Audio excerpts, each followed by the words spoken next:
पानी, ये शब्द सुनते ही क्या आता है मन में? शायद एक बहुत बड़ा नीला समंदर, है ना? लेकिन सोचिए, अगर इसी विशाल नीलेपन में एक बहुत बड़ा पैराडॉक्स, यानी एक विरोधाभास छिपा हो तो? आज हम इसी पहेली को सुलझाने वाले हैं।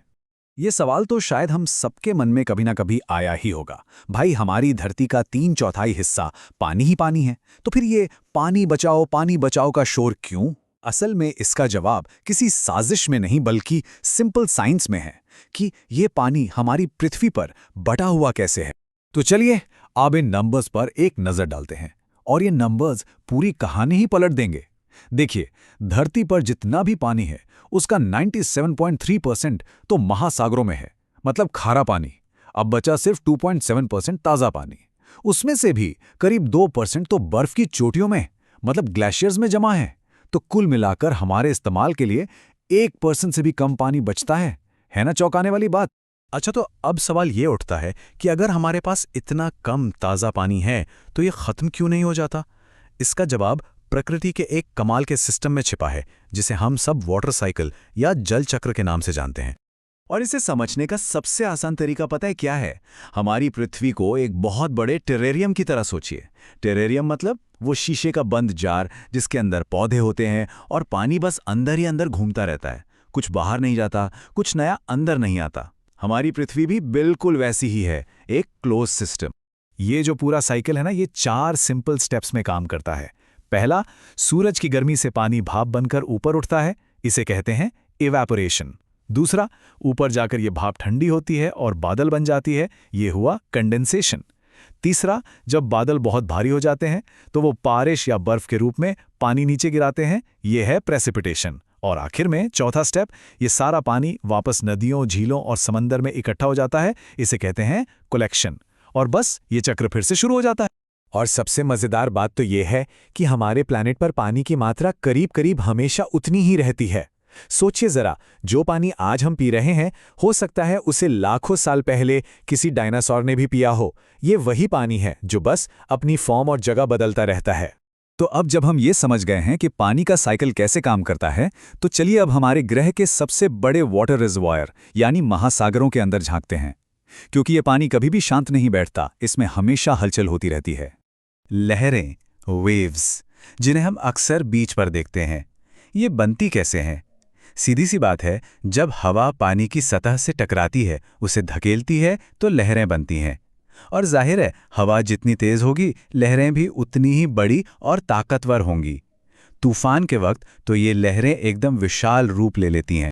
लेकिन तब क्या होता है जब लहरों के बनने की वजह हवा ना हो, बल्कि समंदर की सतह के बहुत नीचे, जमीन के अंदर कोई बहुत बड़ी गड़बड़ हो जाए?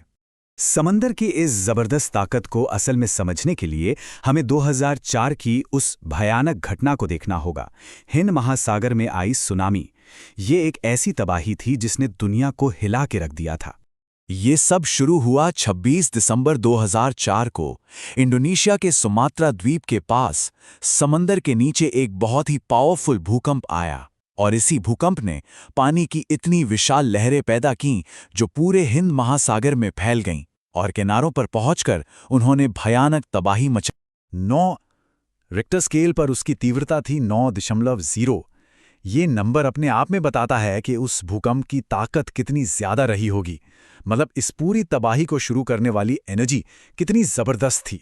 अब अगर साइंस के हिसाब से देखें तो हुआ ये कि इंडियन टेक्टोनिक प्लेट जो है वो बर्मा प्लेट के नीचे खिसक गई, और इस एक हरकत ने समंदर के तल को अचानक से हिला दिया। इसका एक सीधा असर ये हुआ कि भारत का जो सबसे दक्षिणी छोर है, इंदिरा पॉइंट, वो पूरी तरह से पानी में समा गया। इस तबाही का इंसानों पर जो असर हुआ वो बहुत ही दर्दनाक था। अकेले भारत में 10,000 से ज्यादा लोग प्रभावित हुए, 1 लाख से ज्यादा घर तबाह हो गए। खासतौर पर आंध्र प्रदेश, तमिलनाडु, केरल और अंडमान निकोबार द्वीप समूह के तटीय इलाकों में इसका बहुत बुरा असर पड़ा। तो सुनामी जैसी एक एक्सेप्शनल विनाशकारी घटना से हटकर अब वापस आते हैं समंदर की उन रेगुलर रिदमिक मूवमेंट्स पर जो हमारे प्लैनेट के लिए उतनी ही जरूरी हैं। हम बात कर रहे हैं टाइड्स और करंट्स की, यानी ज्वार और धाराओं की। तो फिर लहरों और ज्वार में, यानी वेव्स और टाइड्स में फर्क क्या है? देखिए, लहरें तो हवा की वजह से सिर्फ सतह पर होती हैं, लेकिन ज्वार यानी टाइड्स एक बहुत बड़े स्केल पर होता है। ये असल में चांद और सूरज की ग्रेविटेशनल पुल की वजह से पूरे समंदर का वाटर लेवल दिन में 2 बार ऊपर उठता है और नीचे गिरता है। ये एक धीमी लेकिन बहुत पावरफुल और प्रिडिक्टेबल मूवमेंट है। और फिर आती हैं समुद्री धाराएं, ओशन करंट्स। इनको आप ऐसे समझ सकते हैं कि ये समंदर के अंदर बहने वाली बहुत बड़ी बड़ी नदियां हैं। जो गर्म धाराएं हैं वो इक्वेटर मतलब भूमध्य रेखा से गर्मी लेकर पोल्स की तरफ जाती हैं, और जो ठंडी धाराएं हैं वो पोल से ठंडा पानी लेकर इक्वेटर की तरफ आती हैं, और इसी से हमारे पूरे ग्रह का तापमान रेगुलेट होता है। तो आखिर में सवाल ये है कि ये सब जानना इतना ज़रूरी क्यों है? क्योंकि पानी ही जिंदगी है। सिंपल। पीने से लेकर खाना बनाने, सफाई करने, खेती करने तक हर चीज़ पानी पर ही तो निर्भर करती है। और जैसा कि हमने देखा, ये सारा का सारा पानी, चाहे वो समंदर में हो, बादलों में या हमारी नदियों में, ये सब एक ही कॉम्प्लिकेटेड और बहुत नाजुक ग्लोबल सिस्टम का हिस्सा है। तो चलिए इस चर्चा को एक आखिरी सवाल के साथ खत्म करते हैं। ये जो सदियों पुराना जीवन देने वाला पानी है, ये एक फाइनाइट रिसोर्स है, मतलब इसकी मात्रा सीमित है। तो अब सवाल ये नहीं है कि ये जरूरी है या नहीं, ये तो हम सब जानते हैं।